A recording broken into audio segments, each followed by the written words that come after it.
থাকতে পারে, তাদের কি আর দুঃখ থাকতে পারে।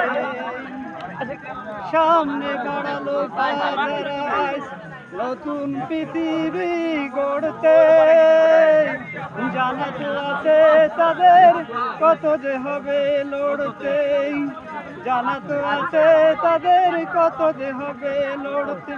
তাই জীবনের সব কিছু টান হেরে যায় বারে বারে, তাদের কি আর দুঃখ থাকতে পারে, তাদের কি আর হতাশা থাকতে পারে।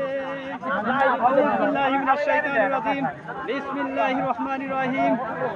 আজকের ইফতার মাহফিলে মার্কেটিং কমিটির আয়োজিত আজকের ইফতার মাহফিলে সম্মানিত সহকর্মীবৃন্দ, সম্মানিত অতিথিবৃন্দ, সম্মানিত অন্যান্য ধর্মের অতিথিবৃন্দ সকলকে যারা আন্তরিক সালাম ও শুভেচ্ছা। ইয়া আইয়ুহাল্লাযীনা আমানু কুতিবা আলাইকুমুস সিয়াম কামা কুতিবা আলাল লাযীনা মিন ক্বাবলিকুম লাআল্লাকুম তাত্তাকুন। কোরআনে বলেছেন তোমাদের উপর রমজান ফরজ করা হয়েছে, যেন তোমরা আল্লাহ ভীরু হয়ে যাও, খোদা ভীরু দাও বলতে তাকওয়া অর্জন, অর্থাৎ ভালো ভালো কাজগুলোকেই আল্লাহ তাআলা বলেন এটাই হলো তাকওয়া অর্জন, অর্থাৎ রমজান মাসে সমস্ত অশ্লীল এবং খারাপ কাজ হতে বিরত থাকা। অর্থাৎ রমজান আমরা রাখবো, রমজান এমনভাবে রাখবো যাতে আমাদেরকে সকল কুকর্ম অপকর্ম থেকে বিরত রাখতে পারি। শুধু এই সময় নয়, সব সময়ের জন্য আমরা বিরত থাকবো। আর যেহেতু আমরা সেলস অ্যান্ড মার্কেটিং লোক, সেই জন্য আমাদের লড়াই অংশগ্রহণ করতে হয়, আমাদের অনেক কষ্ট করতে হয়, তারপরেও আমরা রোজা থাকি। কারণ রোজার উপকারিতা আল্লাহ তাআলা কোরআন হাদিসে অনেক কিছু বলেছেন।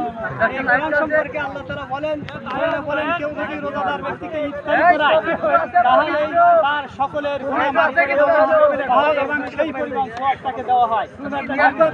রোজাদার ব্যক্তি কেউ যদি সাহাবীগণ জিজ্ঞাসা করলেন, সে যদি তার সমর্থন না থাকে এক গ্লাস পানি দেয়, এক গ্লাস আল্লাহ রাসূল বলেন এক গ্লাস দুধ দেয় বা অন্য একটি খেজুর দেয়, তাহলে তার সেই সওয়াবের পরিমাণ থাকবে যে সেই পরিমাণ হবে। অর্থাৎ তারা বলেন যদি কেউ রোজার সময় তারাবি পড়ে, আল্লাহ এবং রাসূলের ভালোবাসায় সে তারাবি নামাজ পড়ে, তাহলে তার পূর্বের গুনাহগুলো সমস্ত মাফ করে দেওয়া হয়। তাই আমরা আসলে এসআর কমিটি এরা কে পায় না, এরা বলছে আশায় পাবে, এরা আপনার দিয়ে দেবেন।